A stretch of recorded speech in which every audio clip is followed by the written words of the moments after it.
All right. It looks like people have arrived. Hello, welcome everyone.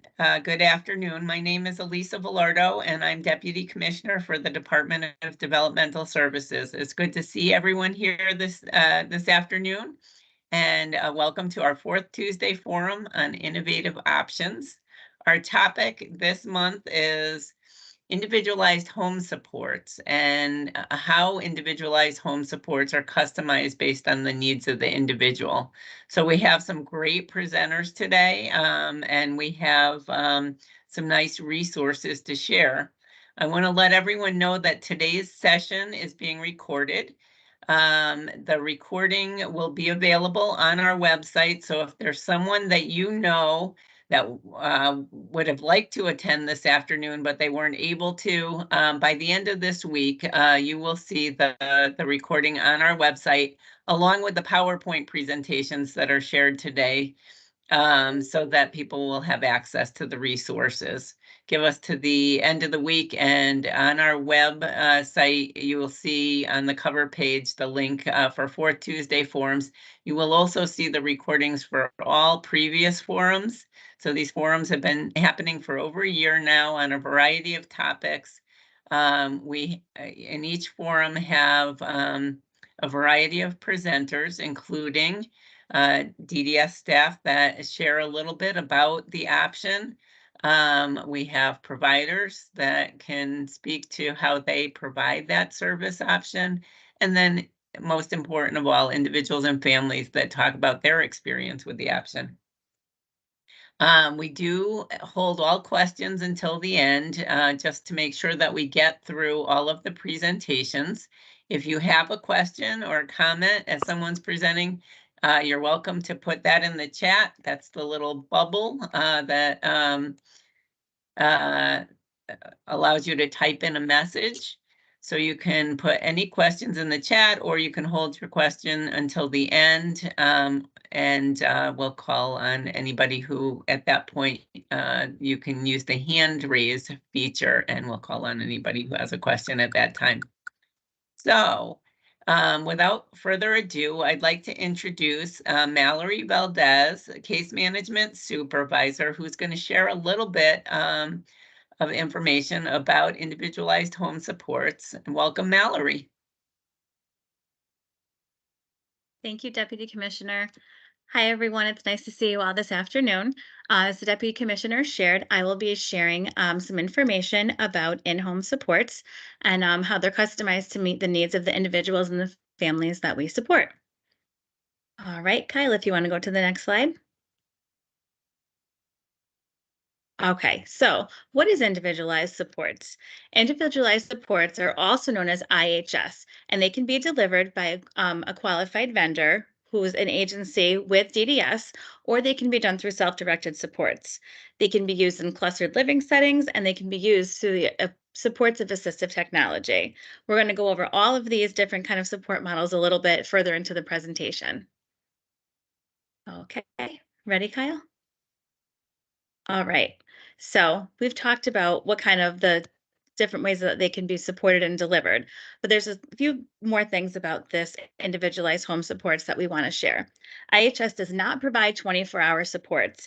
The support is intermittent and is person-centered. So as each person has different skills and different needs, the hours of support for each person that we support will vary.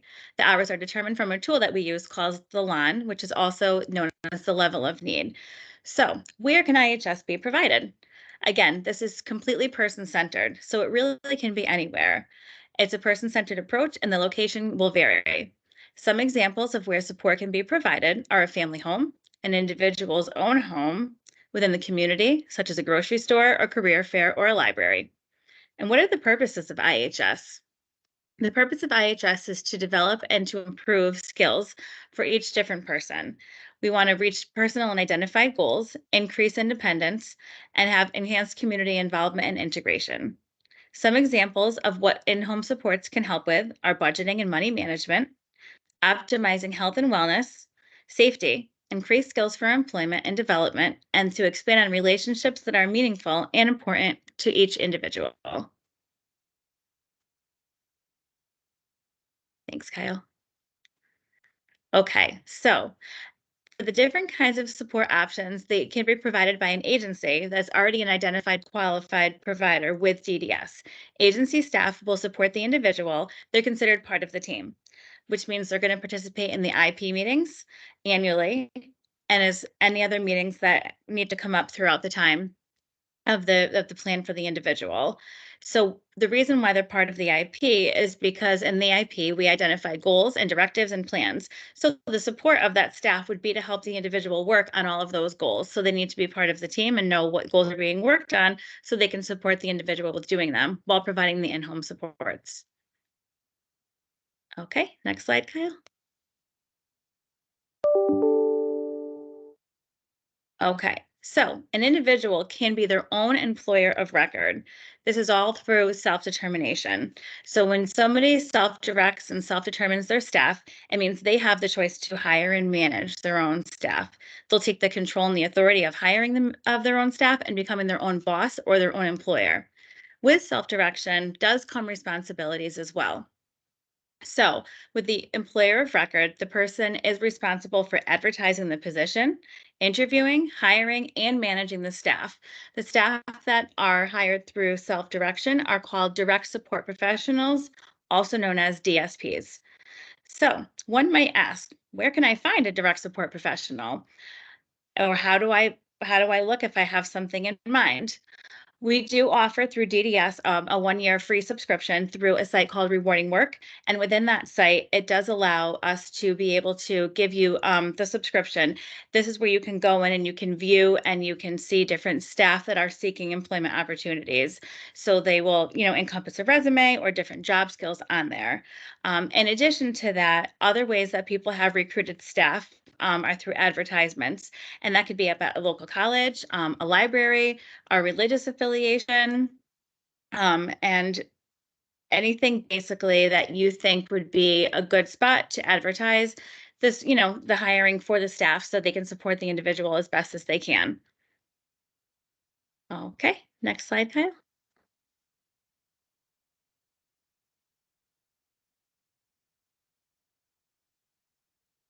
Okay, so in-home supports with clustered living and clustered supports. Sorry, there we go. All right. Okay, so when you have clustered supports, it's an opportunity for an individual who require overnight staff, but not awake within the home, to make sure that health and safety needs are met independently in their own home while promoting independence and community interactions. So these are offered specifically through DDS qualified providers, and the individuals receive their own home. They don't have consistent staff. So in this kind of situation, there may be one support staff that is helping 2 or 3 people at the same time. Okay, next slide, Kyle. Okay, some of the examples while living in clustered supports that in-home supports can help support with are providing direct support overnight from 11 p.m. to 7 a.m., engaged in shared activities such as grocery shopping, and preferred recreational activities. Okay, thank you. Okay, within this slide, this is actually a picture of one of our clustered support housings within DDS, and this is something that is being developed, and it's the orange cluster housing. Uh, Kyle, are you able to click on the link?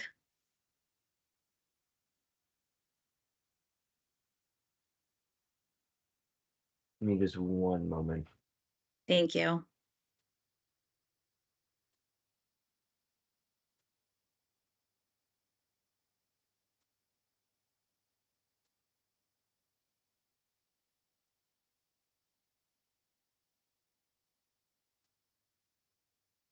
Unfortunately, not just because it's asking me to sign in as you.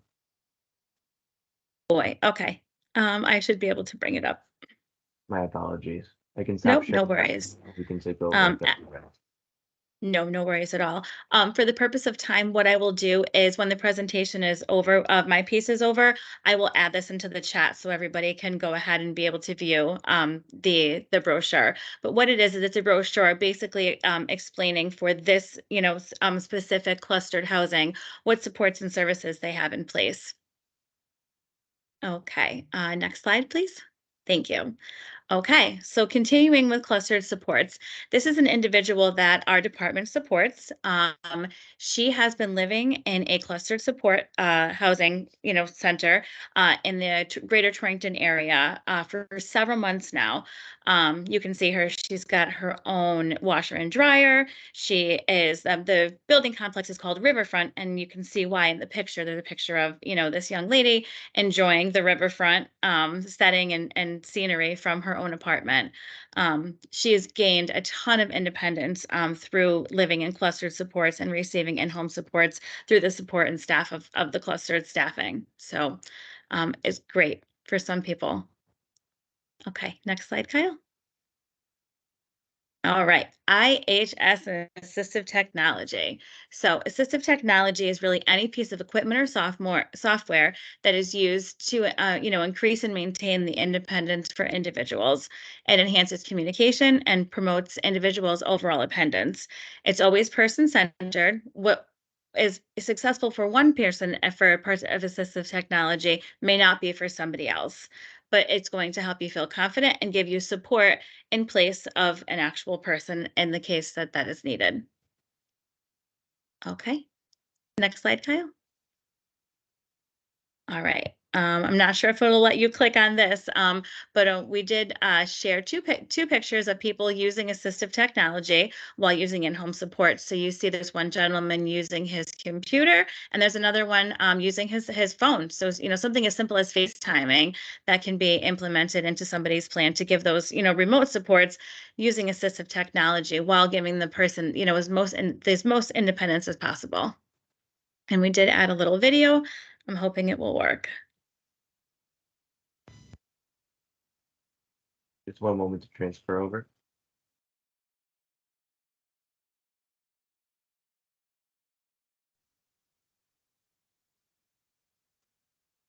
Meet Brad.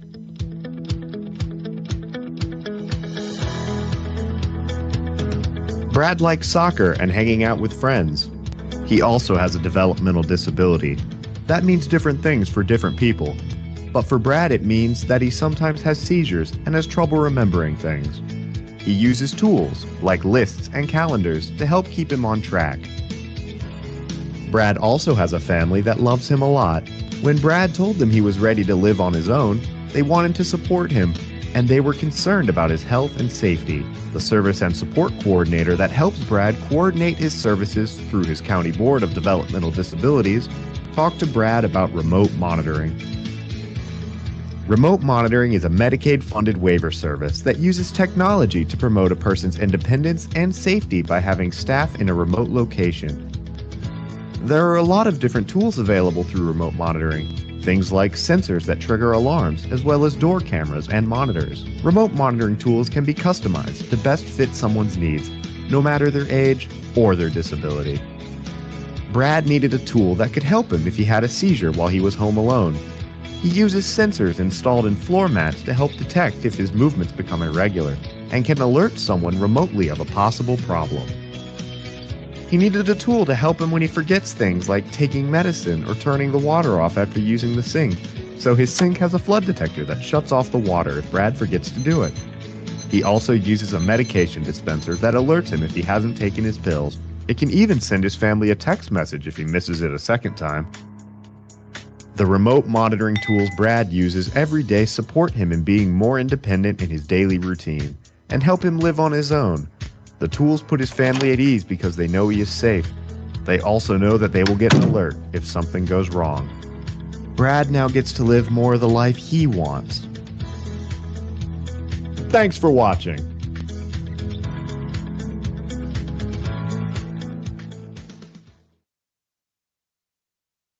Thank you, Kyle. All right, so that was just a little video to show you guys the different things that can be put in place as far as assistive technology to be able to support our individuals, to the best that they can while giving them the utmost independence. I believe that's it for my portion of the presentation. So thank you, everyone. Again, as Deputy Commissioner shared, if there's any questions, please feel free to put them in the chat and we'll address them at the end of the presentation. Thank you so much, Mallory. That was phenomenal. I gave a great overview of IHS and the associated options. And I love that video at the end. So now we're going to share with you. You may know that DDS has embarked over the last year and a half on an initiative called Staff, supporting transformation to empower people. And we've done a series of videos, and we're going to share the video on IHS, Individualized Home Supports. So here we go.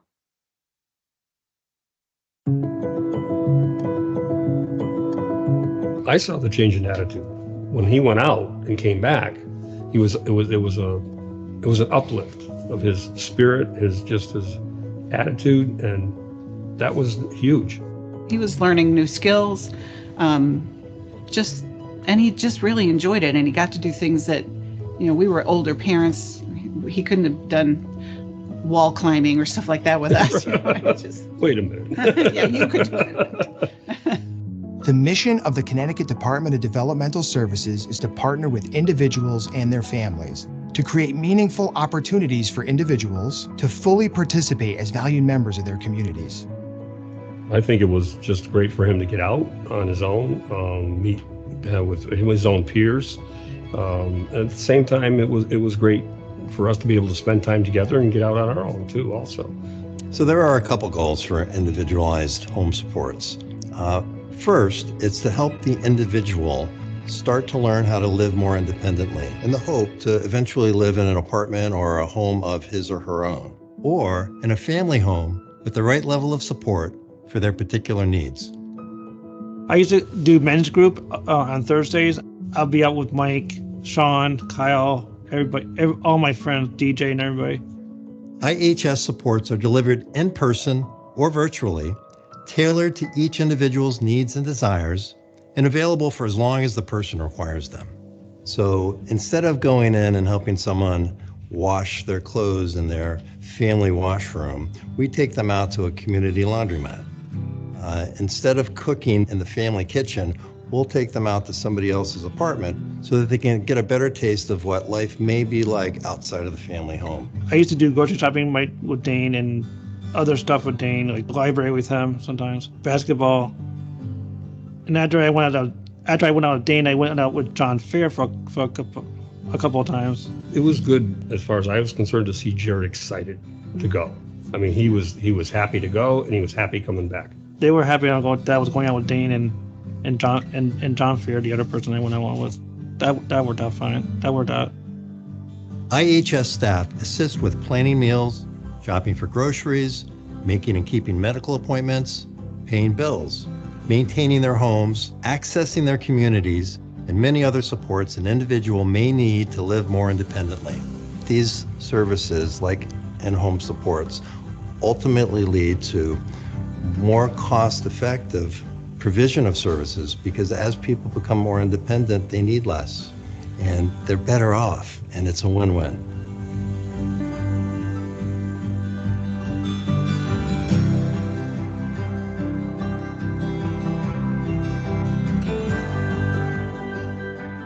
The Connecticut Department of Developmental Services offers a variety of support to help individuals live as independently as possible in places where they can use their personal strengths, talents, and passion. Visit our website to learn more.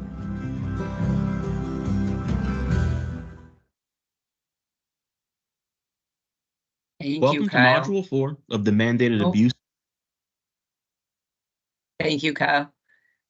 So that Jared gives a great intro to individualized home supports. And I want to note that Steve Morris from FAVAR is on this call. So if you have any questions about the video or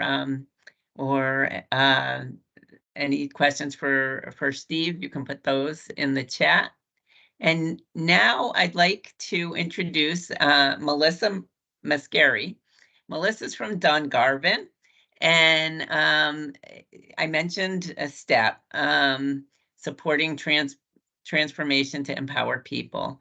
One of the components of STEP has been the opportunity for agencies to work with individuals and families to offer some of these options for people who may be living in congregate settings at this point. And Dungarvan was one of the first agencies to submit a transformation plan and have that accepted, and has begun the work and beginning to see some of the really wonderful byproducts of supporting people through some of these transitions. And so now I will turn it over to Melissa to talk a little bit about IHS services. Welcome. Hi, everybody. Thank you for the introduction. I greatly appreciate it. So my name is Melissa Mascari. I'm an area director with Dungarvan. I've worked for Dungarvan for about 7 years or so. One of my roles is that I do oversee the supervisors who support and work within our in-home support programs. I am going to share my screen.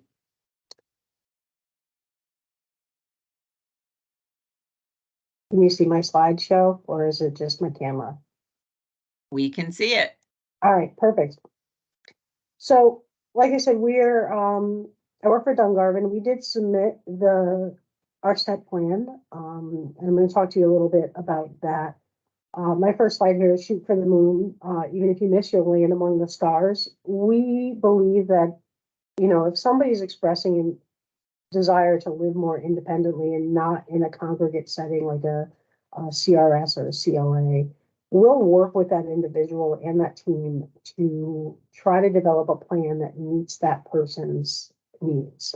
So we did submit and were approved for our plan, and we have been implementing that plan. There's a lot of background work. You don't just wake up one day as an agency and say, we're going to put people in their own, take people out of group homes and put them in their own apartments and think it's going to be successful. There's a lot of preparation that goes into it. We looked at how we'll make decisions based on assessments. A lot of the assessments we use are the current assessments that are required by DDS. We've also incorporated an enabling technology assessment to make determinations about the individual's comfort level with using technology, and also a housing assessment that helps us kind of make decisions on what type of housing the individual is looking to have. We had to develop some benchmarks, obviously, to figure out if what we were doing was working, and some tracking tools that we use kind of on the back end, and a lot of training. So a lot of us a handful of us have gone through some enabling tech training, and we do a lot of training with our staff on person-centered planning, and making sure that people understand what that actually means, and continue to work with folks. So how did we start? Well, after we submitted before we submitted our plan, we were like, well, who are we going to identify? So identifying some of our individuals to take part of this process. So we identified individuals based kind of on two criteria, real easy criteria. They're individuals that we currently work with who are living in a 24-hour staffed program, who have expressed a desire to live in their own apartments. And the individuals, they have demonstrated some level of independent living skills. In our process, once we've identified those folks, we first meet with the team, so the case manager, the guardians, the individual, whoever the individual identifies as an important part of their life is also part of the process. And we discuss what the plan is, what the STEP plan is, and kind of outline a loose guideline of how we'll proceed. We'll talk about the assessments, and staff will complete the assessments with the individual so that the team can review all the assessments. We discuss any risks and potential risk mitigation that come up during the assessment process. As a team, sometimes it's part of the IP, sometimes it doesn't quite coincide with the IP, but we developed some real concrete person-centered goals to help the individual reach their maximum potential. We collaborate with an enabling technology company that works with us as well to help us talk through some of the risks as far as what kind of technology is out there. And then the team meets regularly, weekly, bi-weekly, to kind of discuss the progress. How are things going? If we are, if we put in some sort of enabling technology in the group home for them to kind of practice with, how is that going? We have had some success already. We've had a lot of our teams kind of buy into the process and agree that this is a great idea, especially with the use of technology. And I'll talk a little bit about different things that we've put in place as far as technology goes. We have had one individual who's fully transitioned from a 24-hour CRS. He lives in his own apartment. I did invite him to come and speak to you all today, but he decided he was busy and didn't want to. I actually think he's at work and didn't want to take the day off of work to be part of this meeting, but he's successfully transitioned and he's doing great. We have 2 people who are in the process of kind of practicing with some of the technology while currently in the CRS. So what that looks like is one of the risks that are associated with people going from 24-hour care to less than 24 is how are they going to get their medications? What are we going to do about medications? So we work with a company that does kind of these locked dosing, pill dosing. So the individual pre-fills these discs and with their medication, with the support of MedCert staff now, and the devices will unlock, they're pre-programmed, so the devices will only unlock during a certain time. So if somebody's medications are at 8 a.m., the device will only unlock at that time or within that hour window. So the individual can take their medication. With the device that we're using, there are sensors within the device. So if the device is not tilted within that time frame, alerts will go out to whoever is on the pre-programmed alert within the system. We also set it up so it'll provide reminders to the individual. So 15 minutes before, they'll get a text message on their own personal cell phone that says, hey, it's time to take your medication. Or, at the time of the medication, hey, you didn't take your medications yet. It's time to take your medications. Some of the other types of technology that we have utilized, it's not really high tech. A lot of people have these in their own homes. Ring cameras with ring cameras on the outside of the apartment. I have a gentleman who lives independently, but doesn't like to carry his keys and sometimes forgets his keys. So we have a smart lock installed on his apartment, which is a keypad entry. So he just has to punch in his key code, and if he forgets it, the lock can be remotely unlocked from anywhere. So I have an app on my phone so that if he shows up at his apartment and can't remember his code, he can press the Ring camera and I get an alert and he talks to me through the camera and tells me that he forgot his code, and I verify that it's him, and I'm able to remotely unlock his door, which has worked out great because it's saved myself and other people a Friday afternoon drive from Wallingford to Hartford. So it's pressing the little unlock button on my phone is much easier than sitting in traffic and then having the individual have to wait, for me to get there. We currently also have 3 individuals that are in the process of transitioning from a CRS model of care to a group in-home support. So the current CRS that the 3 live in, 2 of them wish to stay together. So they're going to stay in their current housing, and we're going to transition that to a group in-home support, and the other gentleman will be looking for an apartment. Right now, we're talking with that team as far as what kind of technology will they require. People, some of our guys will require reminders or remote support. So as you saw in the video earlier, we can install a tablet inside of somebody's home that they can just press a button and up will come a staff, to kind of walk them through something. Or if they forgot how to, cook an egg or forgot how to do something, they can very easily access a staff. If they're feeling lonely, they can access a staff at any moment just by hitting a button on a tablet.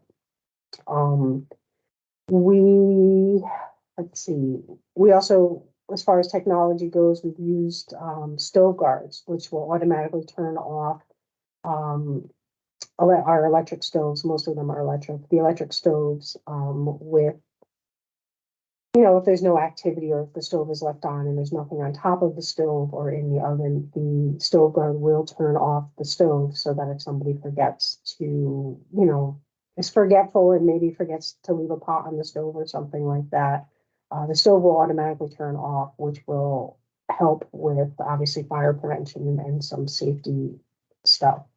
One of the other types of technology that we are looking at is we'll either go through the individual cell phone or some sort of wearable, whether it's a watch or a bracelet of some sort, where if they're in the community and they get lost, they're able to contact a staff and the staff can pull up the app and say, okay, I see you're at, whatever corner, wherever they are, it can help kind of give them step-by-step directions on how to get back home or how to get to a bus route. So our hope there is to really allow people greater access to the community without that fear of, I don't know where I'm going, or what if I'm going to get lost, things of that nature. So we have had a lot of success. Like I said, we're still in the early stages, but with our success and with our rollout plan, we're also learning some of the challenges that we faced. One of the biggest challenges out there right now, if anyone else has been looking for safe and affordable housing, it's very challenging. The market is tough. So securing affordable housing has been a challenge for us. That's why we have decided that, we're starting our launch meetings and starting the process, earlier than what we thought, and giving ourselves a little bit more time so that we can make sure that everything is in place and that the housing is in place. Also kind of adjusting the plan and ongoing adjustments and tweaks to the plan based on the individual's changing needs.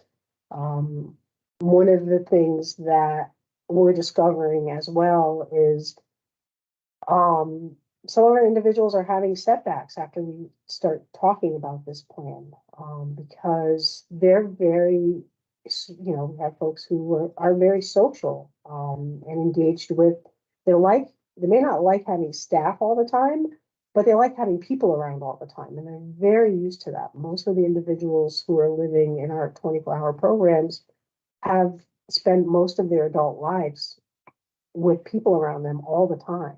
So that fear or that acknowledgement of, wait a minute, when I wake up in the morning, no one's going to be there, or when I go to sleep at night, no one's going to be there. And it definitely increases people's anxiety levels. So we have seen that we have to slow down with some individuals because that really is scary for them.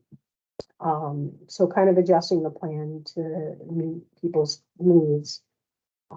And the other thing is just bringing in our enabling technology folks a little bit earlier in the process and making sure that they are involved in the conversations once we start talking about the risks that somebody may be experiencing or that we're pulling up out of the assessments so that they can come in and help us kind of navigate that and see what kind of technology is out there available.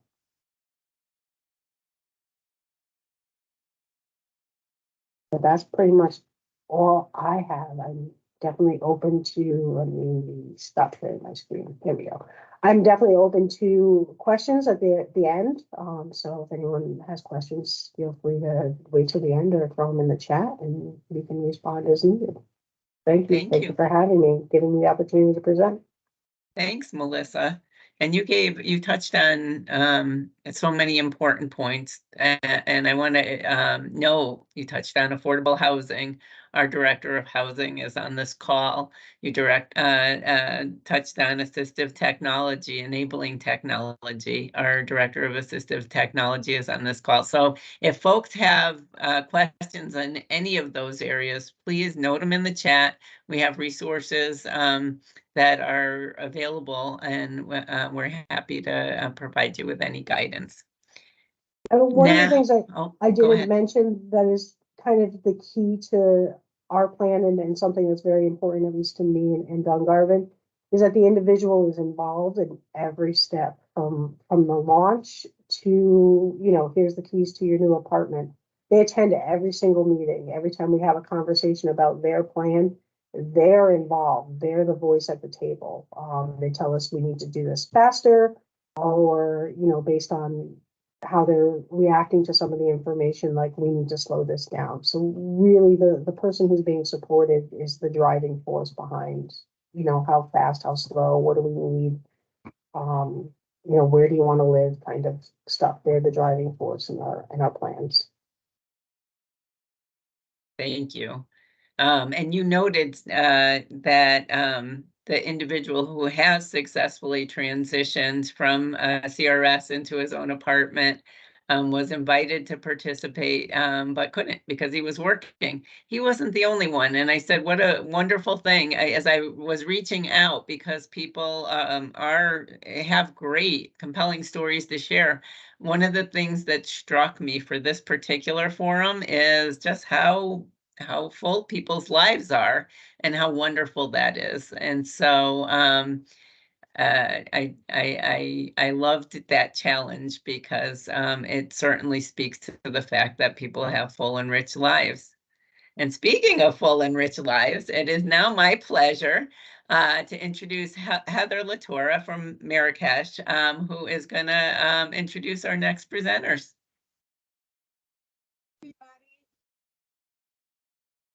Heather, we can't hear you too well. Can you hear me now? Very faintly. How's that? I cannot. Oh no. There, well.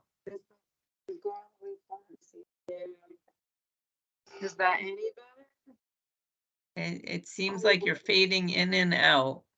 Usually when we face, we're better. That's better. Okay, so That's better. So I guess it's got to face whoever's speaking, and we'll have to have it facing them.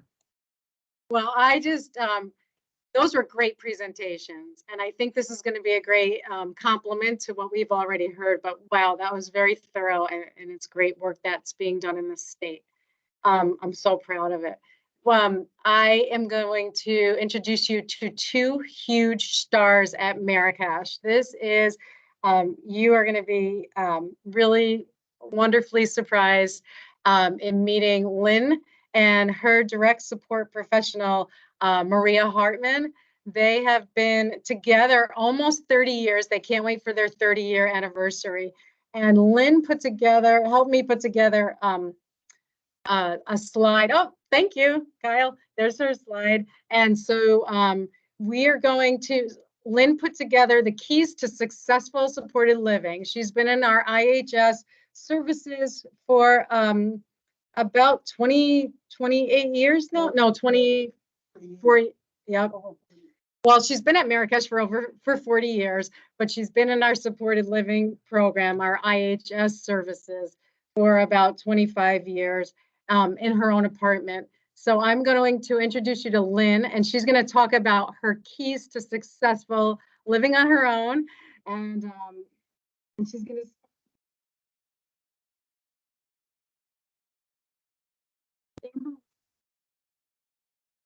So I think we've lost the volume again. I lost the volume again. Oh, there you go, Lynn. We can hear you. Hello, everybody. First of all, it's good to be living independently. I enjoy every minute of it. And I've got the best staff for here to help me if I need any help. You can't go wrong. And these are the two best people around. You can't go wrong with them at all. They're very nice. They help you in every way you can. They can. Cash, her parents were around, and her parents helped, you know, in her dream of being in her own apartment, her parents. And Heather, since, we just need you to turn it a sorry, little bit more. There you go. when Lynn first came to Marrakesh, her parents were very involved. Her dad was on our board of directors, and Lynn did not want to live in a group home. She wanted to live in her own apartment. And since then, you know, her parents are part of our family, and since then they have died, and we are now her family. There's a picture of her mom in one of the pictures, and we definitely took over for everything and the wishes that they had for Lynn and for Lynn. Her sister is still around. Do you want to talk about her? Yeah, Amy has been very supportive too. Like if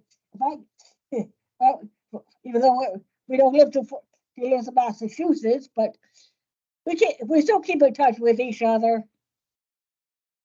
Her sister is a big part of her life.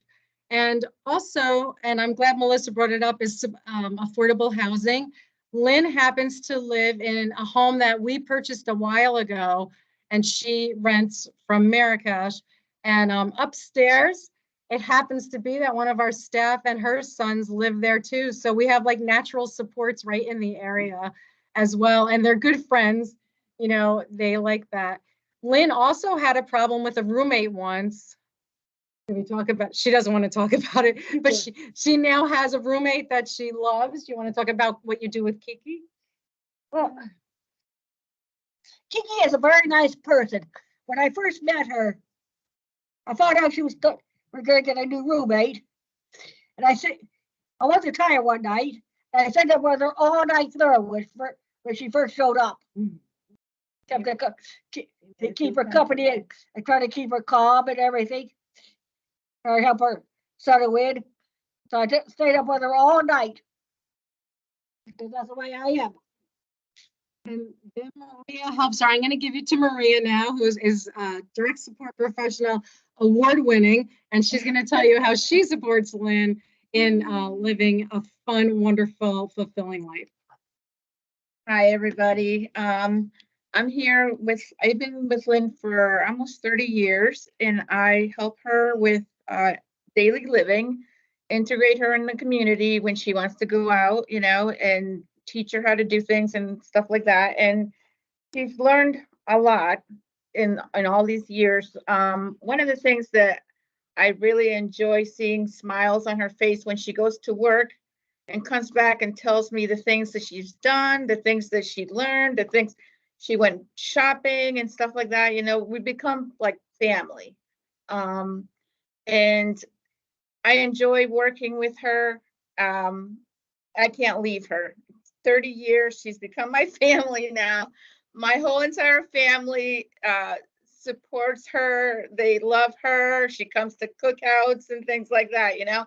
And I love the fact that she shows me how to be patient, how to learn myself, just as much as I showed her how to, you know, doctor's appointments, food shopping, cooking. It's a great thing, and I really think it's wonderful.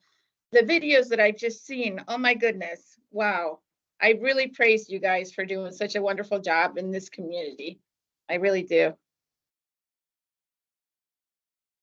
So we asked Lynn what she does for fun. And Oh, we need you to move it over just a little more. we have a quality of life department that always has something cooking for people. So I know Thursday night there's a ball.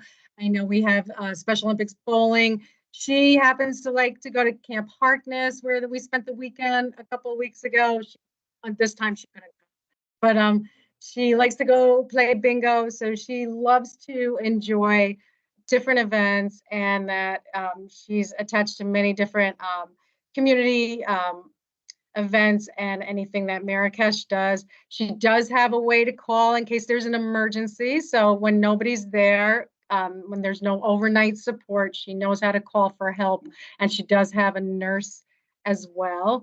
And so she's been successfully living for, 25 years in her own apartment with different roommates, different places. I think she found the right one this time. And I think, this could last forever. When she does need more help, when she broke her arm and she needed more help, we were able to do that and support her. And she got right back into her apartment when she was ready to go back in. So sometimes there are setbacks that we're able to overcome as well. I think Lynn wants to add something. Now every time there's a Christmas party, you're like, there was Santa Claus. She plays Santa at the agency holiday party.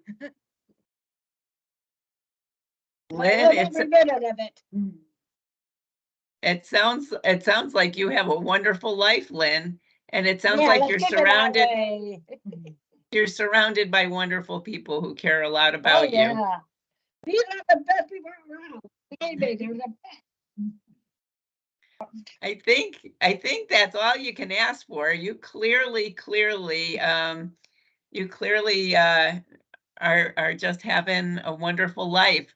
Now And let's go have an all-night party. and it's clear. I'm so glad you mentioned fun, because I think when I think of IHS and I think of having people, especially people like Maria, who've been with you for so long and you know each other so well, how Oh, good yeah. it is and how much And fun it I is. got news for you. I don't ever want to give her. I'm never going to give her up. Never. I think she feels the same way. Share her with other people. So Maria does have a bigger caseload than just Lynn. She's not 40 hours with Lynn, just to make that clear. And she's been able to share. Yeah, I got hours. I got 12 hours a week. 12 hours a week, you said? Oh, Maria, we're not able to hear you. Oh, I work with her for 12 hours a week, like 3 days a week. And the rest of the days, she's pretty independent, and she has an on-call number if she ever needs help, to give them a call and ask for questions or, things like that. She knows how to call 911 for emergencies and things like that. But normally she always likes to just call my cell phone, and she gets right directly to, and I don't mind and stuff like that. I'm there to help her and guide her and everything that she needs, So she's a keeper. And I have one question for you, Lynn. So you mentioned the holiday party, you mentioned Harkness, you mentioned bingo. Do you have a chance to get together with other people? Do you have friends outside of your roommate? Well, I normally hang around with Mo most of the time, and Fred. Yes. In fact, there's a group of us: Charlene, Mike, Greg, and Kevin. Sometimes we do activities together as a group. That sounds good. I think that sounds like a lot of fun. And yeah, I enjoy that. That's one of my hang around group. Maybe sooner or later you could join us, Evan. that sounds like fun. Are there any last words that you want to share with this group? Yeah. Have about live independently and have fun. Thank you so much. So I think that It's not hard to do. It's not hard to do. I think you're a natural, Lynn. So it's interesting, as we've gone through these presentations, we've heard about planning, for moving out into your own setting. We've heard about some of the challenges and some of the good parts, but I think, you know, you just brought it home. As far as when you take that step and you have the right supports and you have, you know, a circle of people around you, it really is, it's a really wonderful option. So thank you so much. At this point, we're going to turn it over for questions. And I see we have one question in the chat so far. And Mallory, I think this may be for you. What type of supports are available for an individual who self-directs and needs 24-hour support? Thank you. So yes, that question is for me. Um, Oh, we just lost your volume. Oh, I How think about you now? muted. We hear you. Okay, perfect. I apologize for that. So our self-direction model does not offer 24-hour staffing for each individual. However, there are several people that use a model of, they're called like a shared living, but it's a shared living through self-direction. So what that looks like is, say there's Joe and there is Jesse, and they both want to self-direct their supports, and they both probably need 24-hour staffing, but neither one has enough funding for it. What they'll do is they can combine their staffing. And what that looks like is, say there's a 12-hour shift, rather than a staff member billing to one of the individuals for all 12 hours, they would split and bill 6 from one individual and 6 from the other. And usually when we can get creative like that, we can have, you know, the 24-hour supports insured for self-directed living, but it's for more than one person. Does that answer the question? I see Susan nodding her head. Yes, it seems to. All right. And then can med minders be used in CLAs or CRSs? Melissa, you spoke to this, and I think you helped us figure this out, because we knew that people needed to prepare prior to their transition. And so you want to talk a little bit about how you're utilizing technology in CRSs and CLAs? So, yeah, so one of the important keys to success, obviously, is you want someone to be able to practice utilizing the technology in a safe, kind of controlled environment. So we have just started doing that, because it took a while for us to figure out how to do it. Excuse me. So there are certain MedCert regulations that you have to still follow in a CLA and a CRS. Controlled drugs cannot be pre-poured. So controlled drugs, you can't put in a med minder. You need to work with your nursing agency or whoever you have as a nurse, where there needs to be a self-med assessment on file that really specifically talks about how the individual is going to self-administer their medications. A med certified staff, another DDS regulation is that a med certified staff cannot prepackage more than one dose of medication at a time.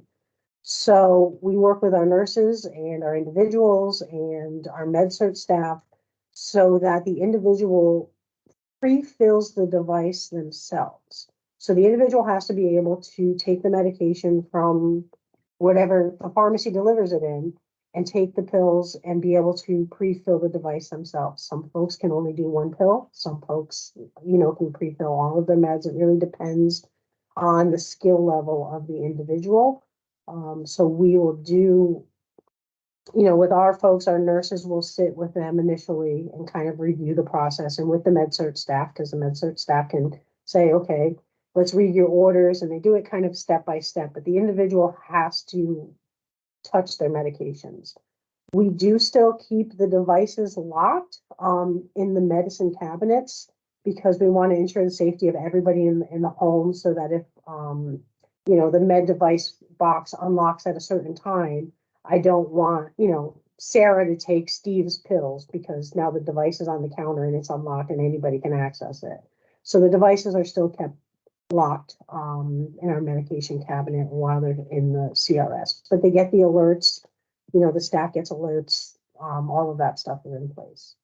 I do believe, at least I heard a rumor that DDS Central Office was working on some sort of enabling tech when it came to medications and med admin, but I'm not sure if We that's do have coming. Gloria Jones on this call, who's our Director of Health Services. Sorry if I'm putting anyone on the spot, but Oh, I did hear a rumor that those are Hi, things it's that need to get Gloria. worked on. I wasn't sure about your question, specifically what you're referring to. So we were talking about the use of enabling technology like medication minders that are set to unlock at certain times, and how we can utilize those in CRSs so that our individuals can practice with the technology. And the current DDS regs, as far as MedCert goes and things like that, we've run into a couple of challenges, but like I said, we've kind of created these workarounds with our self-med assessments, and that as long as the individual is able to pre-fill their own device and handle the medication on their own, then you don't need the MedCert. You know, MedCert staff is kind of supervising the process, but they're not actually handling the medication. And then they're Right, documenting on Mars.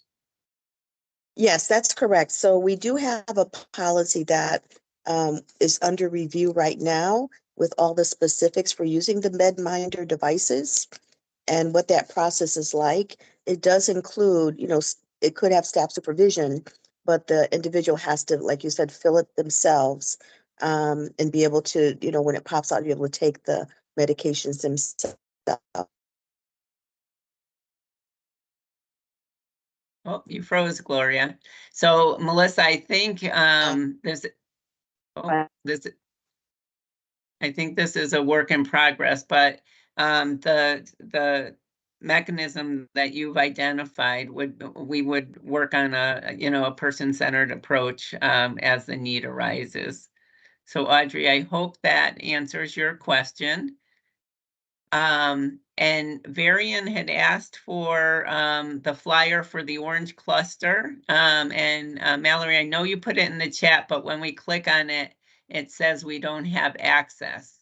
So as you're working on that, that gives me a perfect opportunity to talk about supportive housing. And I know, Mallory, you referred to this in your presentation, but this gets to the point about safe, affordable housing. We have been working really, really hard over the last several years, and we're seeing a lot of advances in this area through our supportive housing initiatives.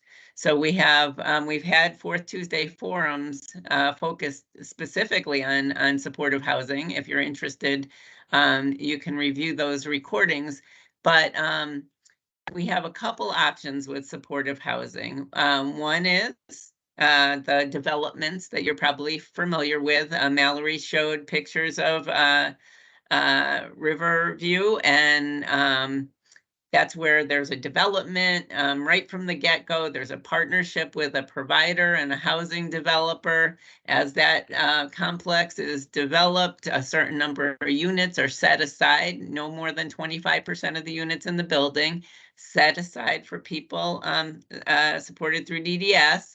And when the building opens, people move in. They're part of the community right from the get-go. It's affordable. They have rental assistance vouchers, and that's worked really well. But it takes a couple years for that type of a development to go from concept to opening.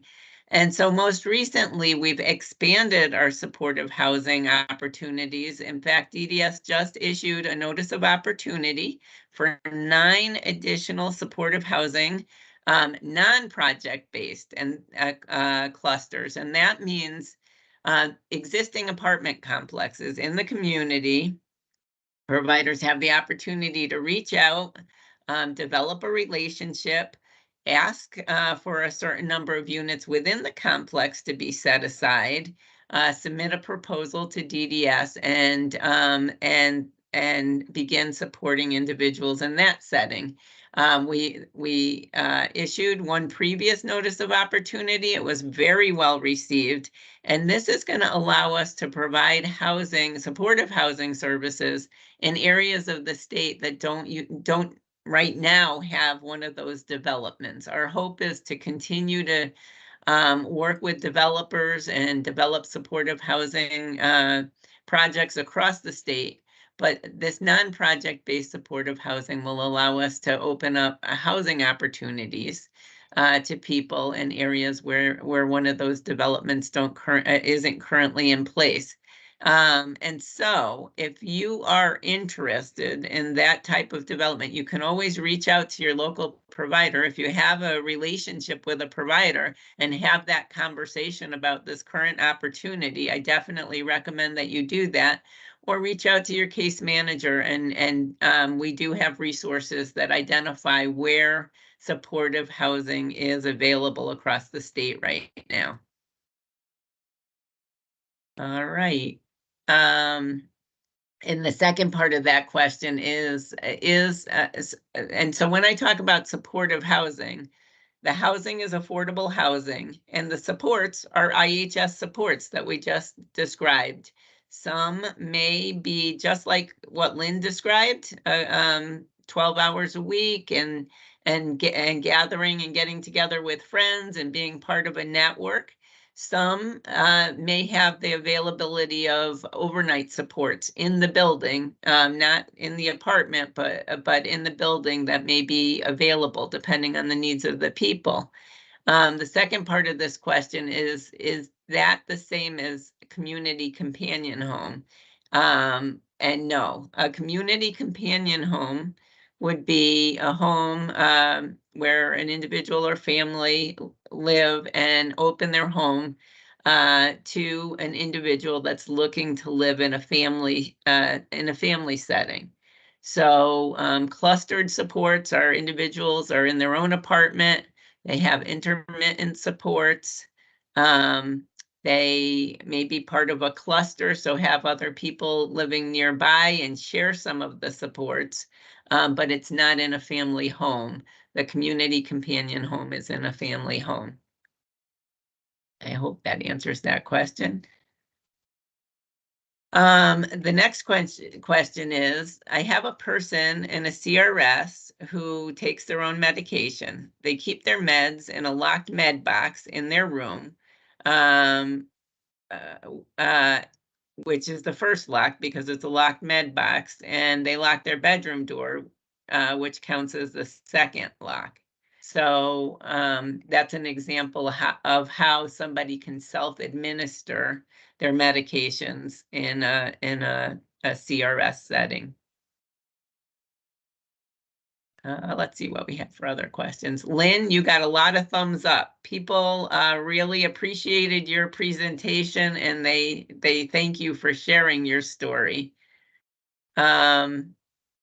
And I don't see any other questions. So I'll put it out. Does anyone have questions that wants to raise your hand?